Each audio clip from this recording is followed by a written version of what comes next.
ನಮಸ್ಕಾರ. ಇದೇ ಬರುವ 13, 12, 13 ಮತ್ತು 14ನೇ ತಾರೀಕು ಯಶವಂತಪುರ ಕ್ಷೇತ್ರದಲ್ಲಿ ನಮ್ಮೆಲ್ಲರ ನಾಯಕರಾದ ಶ್ರೀ ಸೋಮಶೇಖರ ಗೌಡರ ನೇತೃತ್ವದಲ್ಲಿ ಸುಗ್ಗಿ ಸಂಭ್ರಮ ಒಂದು ಆಚರಣೆ ಮಾಡ್ತಾಯಿದ್ದಾರೆ. ಭಗವಂತ ನಾಯಕರಿಗೆ ಎಲ್ಲ ರೀತಿಯ ಒಂದು ಸೌಕರ್ಯ ಶಕ್ತಿ ಕೊಡಲಿ. ಇದೇ ರೀತಿ ಕಾರ್ಯಗಳು ಸತತವಾಗಿ ಮುಂದುವರಲಿ. ಅವರ ಅಭಿವೃದ್ಧಿ ಕಾರ್ಯಗಳು ಅವರ ಹಿತರಕ್ಷಣೆ ಎಲ್ಲರೂ ಕಾಪಾಡ್ತದೆ ಅಂತ ಒಂದು ನಂಬಿಕೆ ಇದೆ. ಇಡೀ ಕ್ಷೇತ್ರಾದ್ಯಂತ ಒಂದೊಂದು ವಾರ್ಡ್, ಏರವಳ್ಳಿ ವಾರ್ಡು ಮತ್ತು ತಾವರೆಕೆರೆ ಬ್ಲಾಕು ಮತ್ತು ಕಗ್ಲಿಪುರ ಬ್ಲಾಕ್, ಈ ಭಾಗಗಳಲ್ಲಿ ಇರ್ತಕ್ಕಂಥ ಎಲ್ಲ ಯಶವಂತಪುರ ಕ್ಷೇತ್ರ ಜನತೆಗೋಸ್ಕರ ಅವರು ಈ ಒಂದು ಸುಗ್ಗಿ ಸಂಭ್ರಮ ಕಾರ್ಯಕ್ರಮ ಆಯೋಜಿಸಿದ್ದಾರೆ.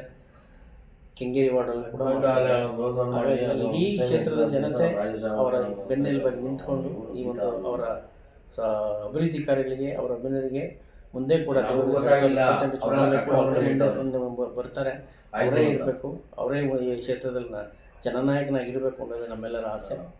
ಹಾಗೂ ನಮ್ಮ ಯಶವಂತಪುರ ಕ್ಷೇತ್ರ ಒಕ್ಕಲಿಗರ ವೇದಿಕೆ ವತಿಯಿಂದ ಕೂಡ ಈ ಸಂಕ್ರಾಂತಿ ಹಬ್ಬದ ಆರ್ಥಿಕ ಶುಭಾಶಯಗಳು ಸಮಸ್ತ ನಾಡಿನ ಜನತೆಗೆ. ಈ ವರ್ಷದಲ್ಲಿ ಮಕರ ಸಂಕ್ರಮಣದಿಂದ ರೈತರ ಬೆಳೆ ಎಲ್ಲ ಒಂದು ಒಳ್ಳೆಯ ರೀತಿಯಲ್ಲಿ ಬೆಳೆದು ಅವರು ಸುಖವಾಗಿದ್ದರೆ, ರೈತಾಪಿ ಜನ ಸುಖವಾಗಿದ್ದರೆ ಇಡೀ ನಾಡೇ ಸುಖವಾಗಿರುತ್ತೆ.